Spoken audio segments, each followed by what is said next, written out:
Hello and welcome back to Let's Play Trudograd with me, BringItDon. Off camera, went back around to all the merchants to make sure I didn't miss anything, and I did. This guy here sells a unique knife, a Stalker Igor's knife. A regular knife with a curious handle. In place of a pommel, it has a wheel combination lock. So we're gonna buy this off of him.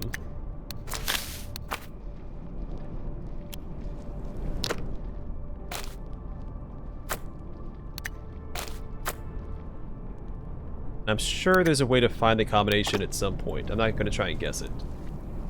Also, there's a guy with a backpack. Here he is. Who we missed last time. This athletic man lugs around a large backpack on his shoulders. He carefully looks into your eyes, after which he states with a slight southern accent, "I don't know your name, Ahra." So let me introduce myself. The interlocutor nods in agreement, and folds his arms on his chest in anticipation. But come on, your name will always be safe with me. Donnie. Call me Ishmael. Thank you for your trust, Donnie. I swear that I will use your name as leverage only if you force me to. As long as we keep our friendship, you'll be safe with me. As for me, know this. My father gave me the name Artakshasa.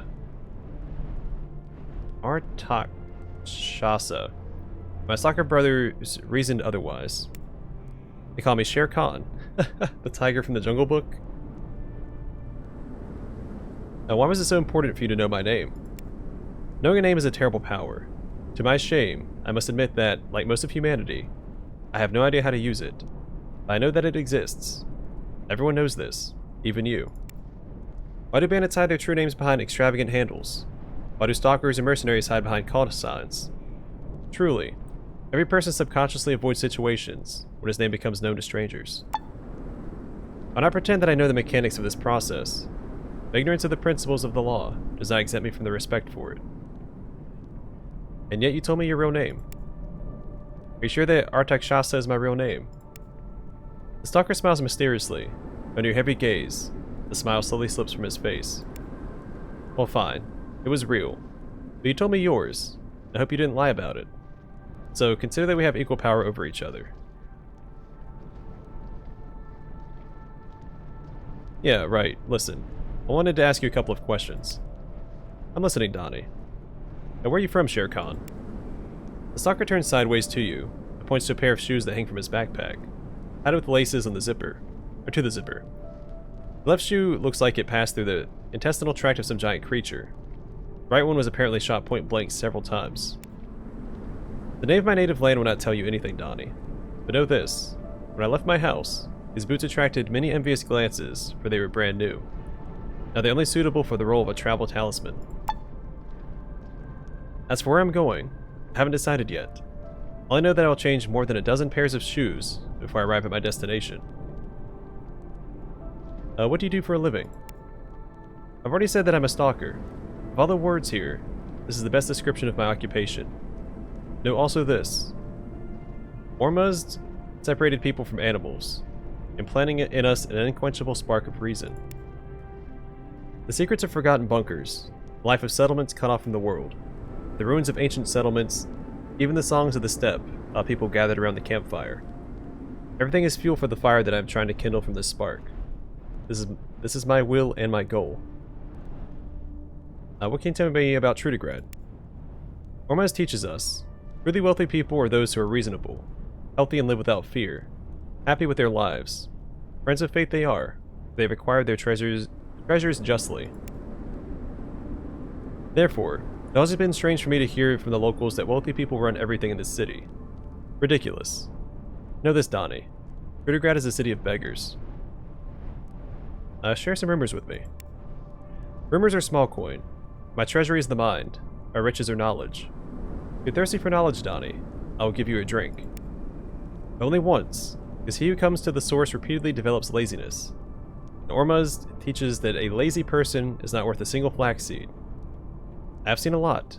The ruins of al-Bini, the bloody waterfall of the mountain pass of woes, Bronzovka, Azov-404. What are you interested in learning about? Tell me about the ruins. Al-Bini is a dried up lake far to the south. I wandered along its bottom, studying the skeletons of boats. But the stalker-worthy find that day was not made by me, but by a group of local farmers who came down to collect dried algae to fertilize the fields. They dug up a slab hidden under the silt, cut from a single piece of black marble. After a day of excavations, the farmer realized this was the roof of an unknown building. After a month of work, they discovered the ruins of an ancient city. A city of black marble, 5-pointed temples, trident spires, and strange minarets. Whose hand raised it up, and when? The answer escaped both the farmers and myself. Tell me about the waterfall. A few years ago, I went to see my friends who had settled in an old castle standing in the middle of a distant mountain pass of woes. It was they who gave me the coordinates of a mysterious source, the water in which was like blood. The liquid was red, but its taste. I ventured to take one sip. It was indistinguishable from water. How strange, isn't it? It's interesting to find out what gave rise to such an anomaly. Now, you mentioned some kind of Bronzovka. You won't find this village on any map. You don't meet people who knew someone from there. You won't read about it in a pre-war newspaper. Bronzovka is elusive, mirage-like. The most experienced stalkers consider it a myth, a philosopher's stone of our profession. But still I was there, although both I and my fellow travelers at that time vaguely remember specific details, like walking in a dream. Something in the air, but like, well, this place doesn't want to leave any traces, neither in the world nor in memory. We found empty houses, with tables set for dinner, with still warm tea in faceted glasses. A fresh bread on the counter of the general store, but no matter how much we ate, food did not remove our hunger, and the water from the well did not quench our thirst. How is that?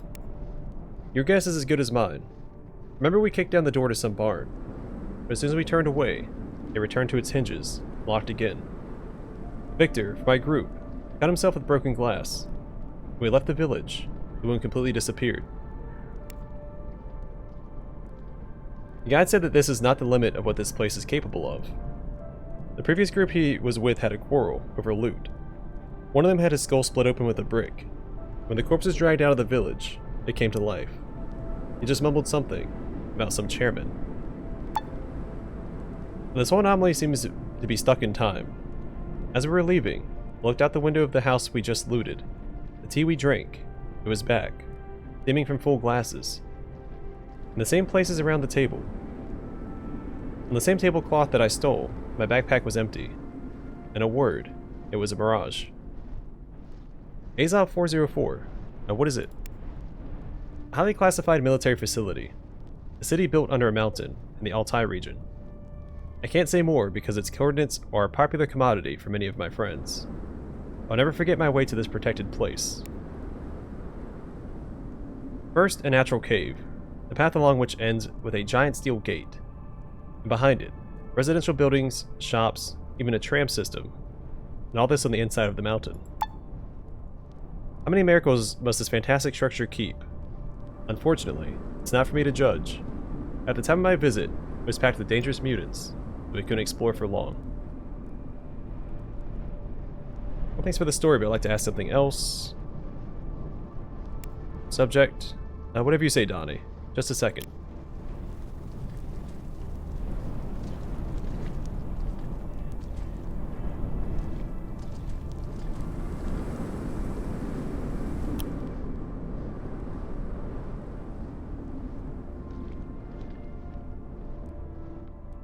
Now, the stalker unceremoniously distracts from the conversation and runs up to the stall of a merchant who sells supplies for hikers. After a short argument about the price, he returns to you, watching his purchase in his hands. This is a non-linear scanner, a secret pre-war invention used to scan rooms and search for listening devices and weapons in them. Favorite gizmo of stalkers greedy for hidden supplies. Finally, latest version has appeared on sale. Thank you for the conversation, Mehra. Or Mira? But now I have to go on my way. Now where are you going? They say that some scientist from Astrakhan is organizing an expedition to the Dead City. Scientist Mihra.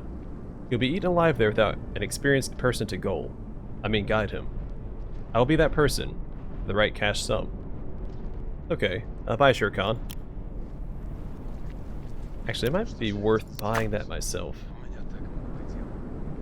Costs so much though.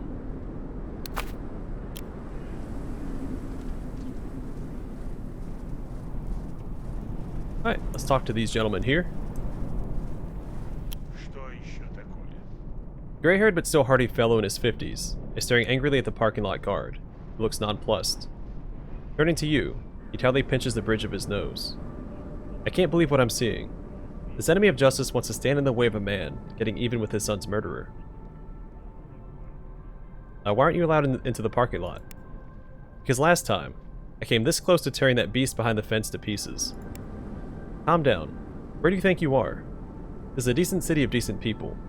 Decency. Decent my hairy butt. Lawless. That's what it is. Far more so than up north. You cover it for murderers. Ugh. Go talk to the police. That's their job. The man spits on the ground in disgust. That moneybags has the police in his hip pocket. Justice will turn a blind eye to anything if you flash a bundle of rubles, even murdering children. Who are you talking about? The man grimaces and gestures to the fence around the parking lot. See that expensively dressed up creep standing near the large track? Him with the bodyguard? That's Genevieve the merchant, an all-around sick jerk. A month ago, on his way to deliver goods to the city, he crossed paths with my son Vitya. The boy was walking along the road to pick berries by the swamp. Right? And then what? Then what? Instead of driving down the nice, even, straight road, that piece of crap jerked the wheel and ran up on the shoulder. I keep seeing Vitya's bent body flying through the air, and rolling over and over after it hit the ground. He killed my son for no reason at all, that beast, because he knew he would go scot-free in this city of corruption.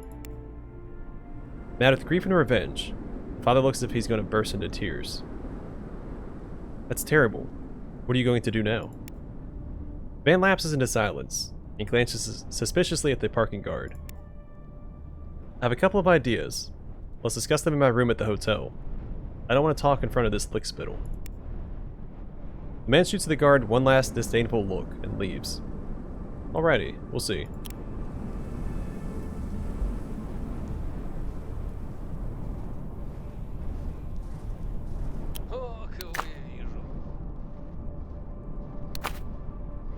The robust guy pacing the length of the parking lot stops to greet you.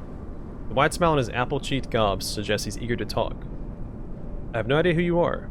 I have a feeling we're going to get along well. You guard this parking lot, am I right? Correct. I'm a parking lot guard.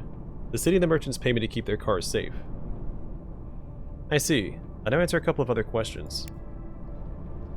I'd be honored. What would you like to know?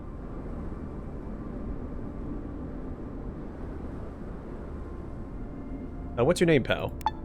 My name is Ustin Ivanov. Most people call me Guard Ivanov. What can you tell me about Trudograd? It's a fine big city, not a dump like Krasno, which is totally messed up just a couple of years ago. What travelers are saying is true. It's still far from sane.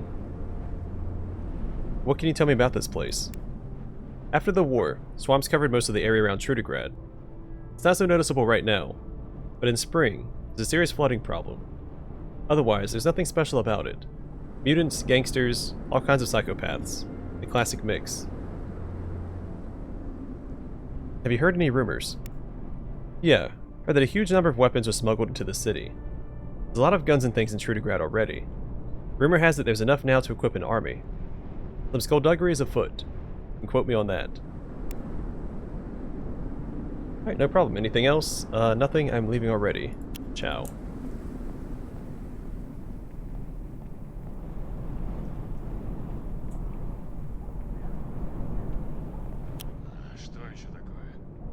A clearly annoyed man in his 30s is trying to pick the rusty, badly scratched lock on the driver's door of an old car. Noticing you, he nods and immediately returns to his problem. No time for talking. I really need to get going. I lost my key. I can't get this bloody thing open.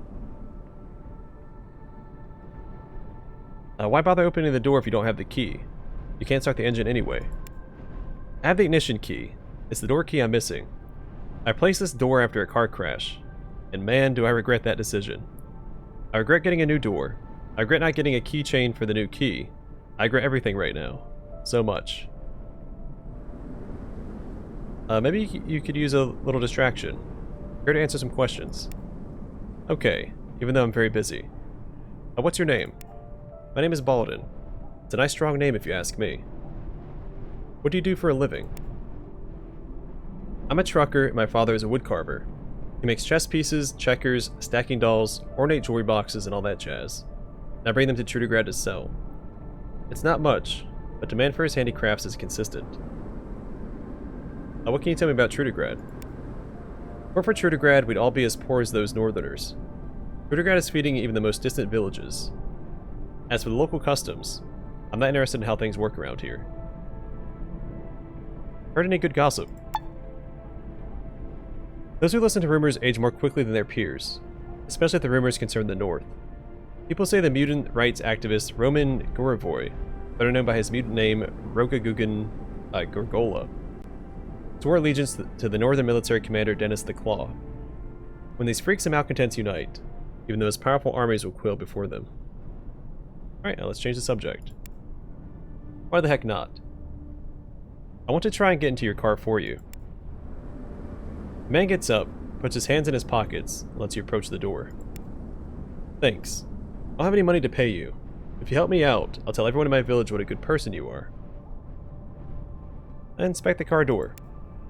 You study the door carefully. You can't figure out a way to open it without severely damaging the car. I open the lock using the owner's lockpicks. With a quality set of lockpicks, you open the car door so quickly that a happy smile isn't the only thing lighting up the driver's gob. His stretched expression also suggests fear. Would you look at that? Are you a professional car thief? People like you shouldn't be hanging around parking lots. I'm just kidding. Thank you. It's done. If you're not going to pay me, I'll be on my way. I'm sorry. I don't have anything to give you. Although, wait a second. Here's a sweet rope for you. I was saving it for my wife, but just between you and me, that dog of a woman doesn't deserve it. You, on the other hand, look like a person who would appreciate a fine pastry. The happy driver hands you a sweet roll wrapped in an old newspaper. It's pretty clear he won't be taking it back. Well, thank you. My work here is done, I must be off.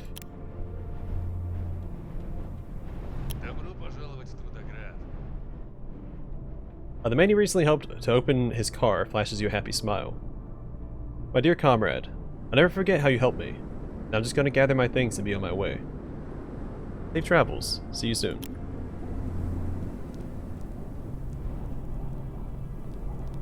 I got an achievement for clicking on this car. This car has pulled me out of a tight spot more than once. Pity it's broken down. Okay. Go about your business, man. A swarthy man in his 30s greets you. He seems cautious at first, but visibly relaxes once he's had a good look at your face. He speaks with a barely perceptible southern accent. I saw you talking to that poor guy outside. He must have told you about the accident. Well, go ahead. What can I do for you, comrade? I'm new to the city. You answer a couple of questions. Why not? What's your name, man? I'm Peter. Peter Geniev. What do you do for a living? I'm a merchant specializing in luxury goods. You won't find beetroot or turnips in my truck. From TV sets, from Krasno, to record players and video recorders. And electronics is my business. What can you tell me about Trudograd? I love this city. Trudograd has shown everyone that socialism is the most effective system capitalists can't even dream of. Yes, there were some hungry years at first. We had to fight off raids and build fortifications. But then private property was introduced, and industry moved from the public to the private sector. The planned economy was replaced with open markets. Businesses received support, most social programs were cancelled, taxes raised, and once again we're at the top. Like some of those are contradictory? Yes, Trudograd is a triumph of social justice. That sounds good. Can I ask another question? Ask away. What about rumors? Are there any? How do you like our hotel? It was rebuilt after burning down a couple of years back. The fire was started by a lightning strike, but that's only half the story. An hour before the fire, an old tramp knocked on the door. He walked with a stick, and was one-eyed and penniless, of course. The owner, as was his wont, threatened to unleash his dogs if the disgusting vagrant didn't get off his property. Old Stinky Pants shrugged and left. Right after that, the skies darkened. I swear it was northern magic that raised the old hotel. Oh, excuse me. They know all kinds of curses and make pacts with dark forces out there in the ruins. Okay, what else do you need? Then tell me, why did you kill that man's son? The man's face darkens. He lowers his eyes before answering in a voice heavy with pain. Why, I was in a rush to deliver my cargo, and the spoil was in the middle of the highway, staggering drunk. I honked my horn and he flipped me the bird. They made a gesture as if to say, "Go ahead and run me down. I don't give a crap." Yes, it's my fault. I should have slowed down, but instead I tried to swerve around him, scare him a little. Who would have imagined he would jump right at my windshield? Probably he was too drunk to realize his little prank would be lethal. Maybe he was doing it so he could blackmail me afterwards. I know people do that.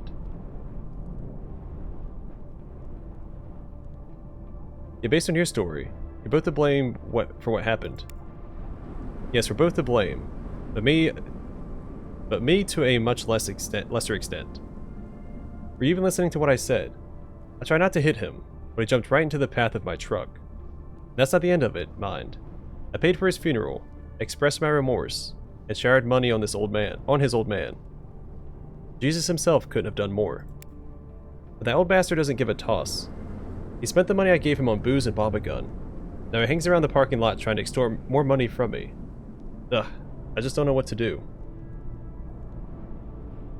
Once I've heard your side of the story, I will go. Well, I just heard his side of it. Okay, well, I mean, I guess I didn't lie. Alright, let's go talk to the father at the hotel.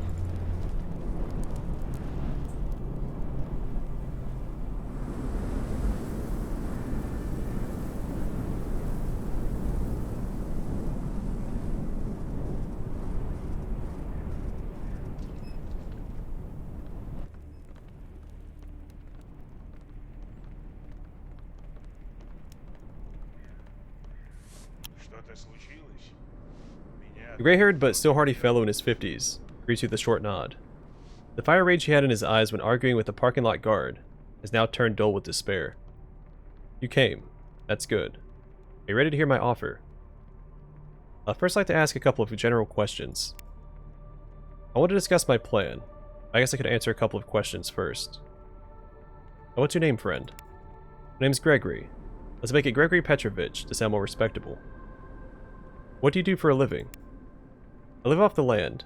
For the terrible disaster that befell my family, I used to sell some of my crops, but not anymore.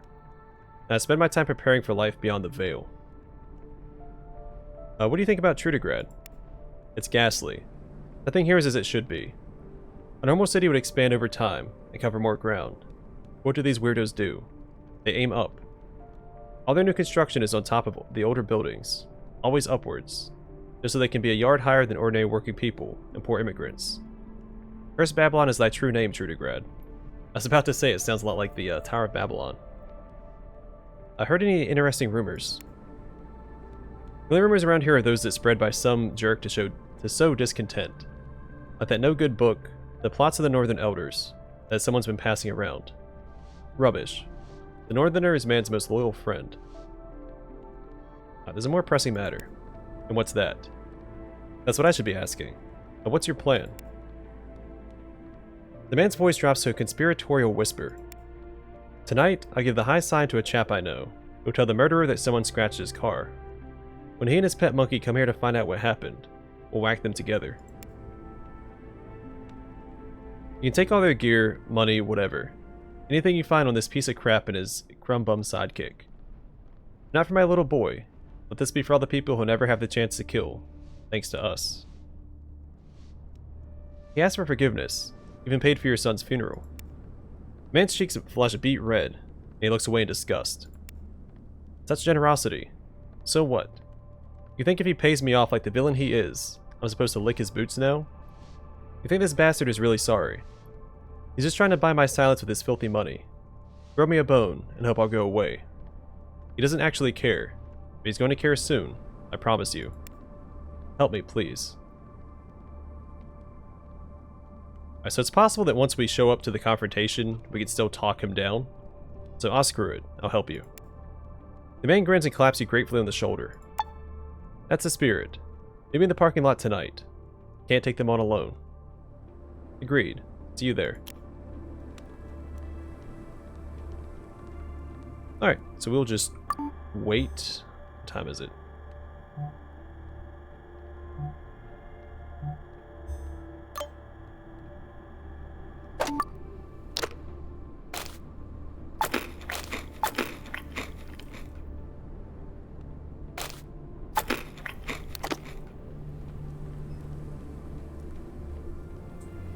Alright, so we have 2 quests to do tonight.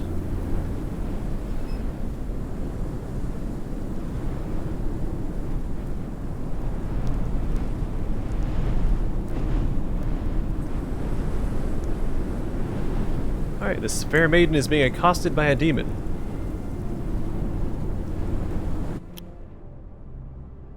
When you rush into the hut, what you see threatens your understanding of reality. A furry, goat-legged, and very real imp with little horns is looming over Rima, who is struggling limply in her blankets. The demon dances, snorts, and tickles the woman, who seems to be half conscious, half paralyzed, and unable to flee. Sensing your presence, now this creature turns and winces as its horned head tumbles to the floor with a hollow thump. It was only a mask covering the face of a strange old woman. That's the herbalist, isn't it? Help, help! Zachariah the Zesty has been caught red-handed. The panting woman scurries towards the exit, where you stop her handily. Looks you in the eye and mumbles. Let Zachariah the Witch go, or I'll turn you into a swan. Let me go. Let me out. Explain yourself. What's going on here? Why were you doing this? It's full of a woman stopped buying my sleeping potions. So naturally I dressed as an imp, broke into her house while her husband was away, poisoned her with belladonna to invoke sleep palsy, and tormented her for the entire night, on multiple occasions. Now that you've heard my side of the story, I'm sure you understand. There's wisdom in your words, grandmother. Go in peace, but don't dare return. A confession of guilt if I ever heard one. You're under arrest. You wish. Aha. Foul play. The sly old woman smashes an eggshell full of flour on the floor. Under cover of the choking white cloud, she slips through your hands and disappears into the night. Crap. Let's I can tell Rima's husband the truth. You don't get any reply. This young woman is sleeping so soundly, it's doubtful you'll be able to wake her.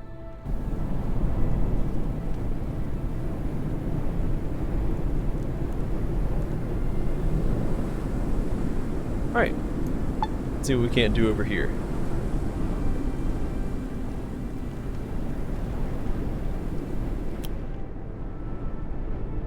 The merchant with the poor driving record looks shocked. What's going on here? We came here to deliver your sentence for the murder of my boy. Death. You can catch this bullet in your teeth.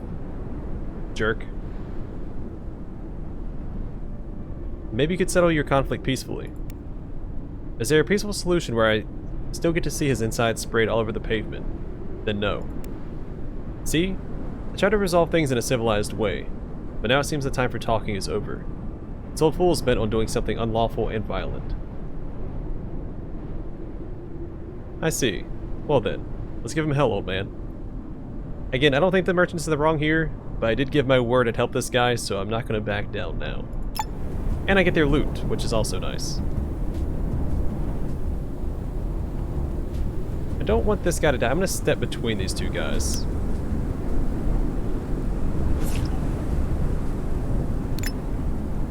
Try and keep him alive.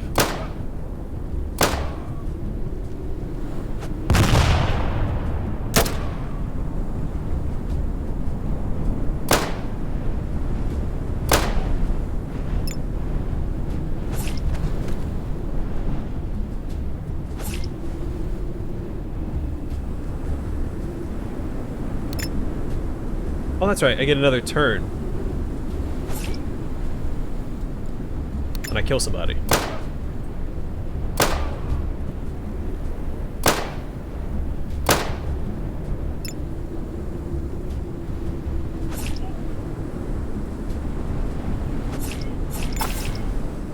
Oh, cool, new execution animation. Are they dead? Yes, they are. Finally, my flesh and blood is avenged. It's all thanks to you. Here, take this. The old man's trembling hand reaches into his breast pocket and comes out with a 100-ruble bill. He gives it to you with a friendly pat on the shoulder. I'm going now. Time to amscrape before the authorities come snooping around. Let them try and find me out there in the wilds. An experienced soul can hide anywhere, even in the middle of a clearing. Heh. Now get away from here before someone decides to investigate those shots. Geniev's list. The notebook filled with the neat handwriting of the merchant. It's not entirely certain what is written in it, but it can't be good.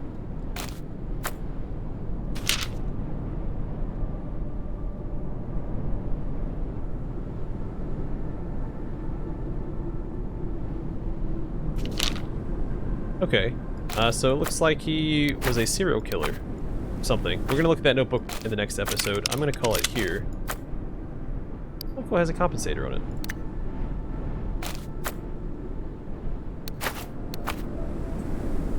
Well, neat. Alright, I'm gonna call the episode here. In the next one, we'll look at that notebook that we got off the merchant. We'll rest until the day and turn in that other quest to Rima's husband. They get back into the hotel.